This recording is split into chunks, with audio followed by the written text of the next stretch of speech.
अस्सलाम वालेकुम गाइस, मैं हूं रिजवान और आप देख रहे हैं मेरा चैनल जनरल इलेक्ट्रॉनिक्स।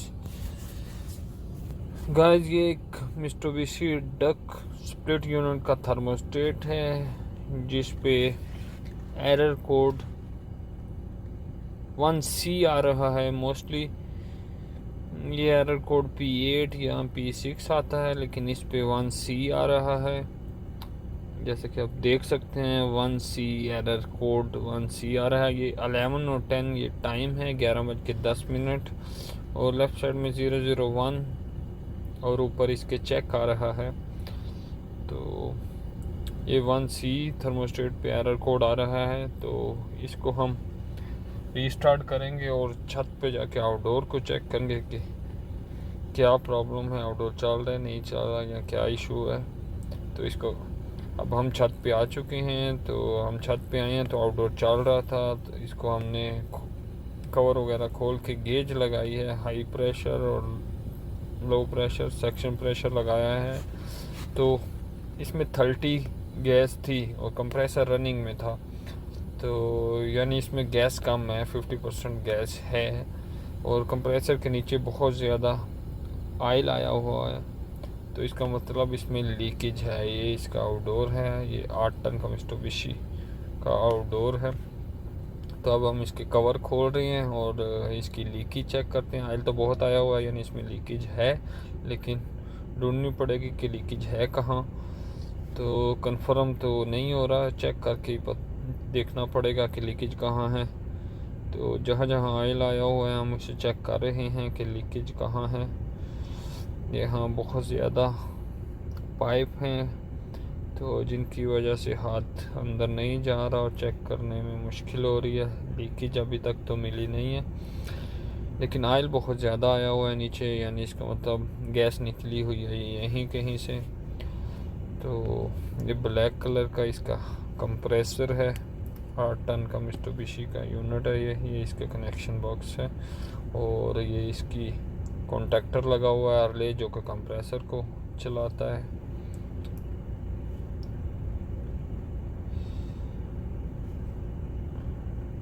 जी, ये कॉन्टैक्टर है जो कि कंप्रेसर को चलाता है और ये 3 फेज यूनिट है, लाइन 1 लाइन 2 लाइन 3 और न्यूट्रल। इसमें 440 वोल्ट आते हैं, 3 फेज यूनिट है। हम इसका जो फ़ैन के आगे बड़ा कवर होता है इसे भी खोल लेंगे कि इजीली हम चेक कर सकें कि लीकेज कहाँ है। तो अब हम यूनिट खोल दिया है काफ़ी सारा, तो अब हम इजीली चेक कर सकते हैं कि लीकेज कहाँ। ये देख रहे हैं बहुत ऑयल आया हुआ है नीचे कंप्रेसर के साथ। तो लड़का मुझे कह रहा था कि शायद कंप्रेसर की बॉडी लीक हो गई है। तो नहीं, कंप्रेसर की बॉडी तो लीक नहीं थी, लेकिन आधे कंप्रेसर पे भी ऑयल आया हुआ है और नीचे भी। तो काफ़ी ढूंढने के बाद हमें लीकेज मिली। ये छोटा पाइप है जो डिस्चार्ज का पाइप निकला हुआ है, छोटा सा, जो जिसके आगे चार्जिंग लाइन लगी हुई है और हाई प्रेशर की लीड लगा सकते हैं वहाँ हाई प्रेशर चेक करने के लिए। तो वही पाइप लीक है, तो लीक मिल गई थी और इसे हम जो इसमें 50% गैस है उसे निकाल रहे हैं, क्योंकि स्टोर तो नहीं कर सकते थे, कंडेंसर के अंदर लीकेज है तो इसलिए इसे ज़ाया ही करना पड़ेगा। तो ये लड़का कह रहा है कि बहुत प्रेशर है इसमें, तो मैं सफाई कर लेता हूँ इसके साथ, हवा के साथ। तो मैंने उसे बोला इसमें ऑयल आ रहा है, ऐसा नहीं करो, क्योंकि जहाँ से सफाई करोगे वहाँ थोड़े दिन बाद बहुत ज़्यादा मिट्टी जम जाएगी। तो लीकेज मिल गई है, अब इसकी गैस पूरी निकल जाती है तो फिर हम टांका लगाएंगे इसको। ये देखें गैस निकल रही है, ये सफाई कर रहा है बस। तो अब हम इसकी गैस निकल चुकी है तो इसको अब हम टांका लगाएंगे। लड़का कंप्रेसर के नीचे जो ऑयल वगैरह आया हुआ है उसे साफ़ कर रहा है। मैंने उसे बोला इसे साफ़ कर दो कि दोबारा कभी चेकिंग के लिए आए तो ये ना समझे कि फिर लीक है। तो इस वेल्डिंग की मदद से हमने टांका लगा दिया है।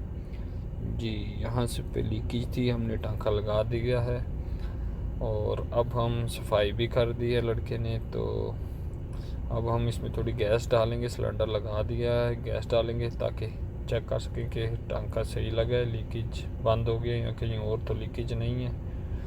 तो गेज लगा दिया, सिलेंडर खोल के अब इसमें कुछ प्रेशर डालते हैं।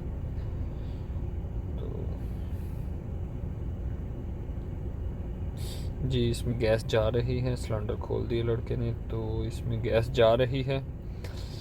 और थोड़ा बंद करके चेक करते हैं कितनी हो गया। अभी तो 10 पॉइंट हो गया, बहुत कम है, तो थोड़ी गैस और डाल देते हैं कि थोड़ा प्रेशर हो जाए और इजीली लीकेज चेक की जा सके, कहीं और लीकेज तो नहीं है। तो थोड़े टाइम बाद प्रेशर 80-90 तक चला गया था, तो इसको टांके को भी चेक कर लेते हैं और भी इधर उधर चेक कर लेते हैं कि कहीं लीकेज तो नहीं है।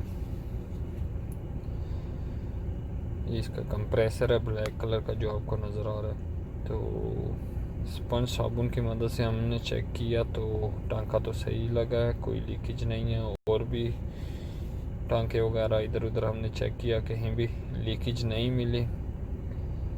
तो ये 8 टन का मित्सुबिशी का यूनिट है और इसमें सिलेंडर सीधा करके अगर इसको स्टार्ट करेंगे तो ये गैस फिल करने में बहुत टाइम लगेगा और कंप्रेसर हीट अप होकर बंद हो जाएगा। इसलिए हम सिलेंडर को उल्टा कर दिया है कि इसमें लिक्विड जाए। तो इसमें 50% लिक्विड डाल के तो फिर इसे स्टार्ट करेंगे, क्योंकि ये गैस ज़्यादा लेता है, तो सिलेंडर सीधा रख के गैस ज़्यादा नहीं जाती। तो इसलिए इसमें हम लिक्विड डाल रहे हैं और अब हम इसको स्टार्ट कर देंगे ताकि ये लिक्विड को खींचे अंदर। तो इसको हमने स्टार्ट कर दिया है और कंप्रेसर चल रहा है और गैस खींच रहा है। तो इसमें यही प्रॉब्लम थी कि लीकेज थी और गैस कम थी, इसलिए ये 1C दे रखा था। तो इसके बाद हमने इसमें गैस कवर वगैरह बंद करके गैस फिल करके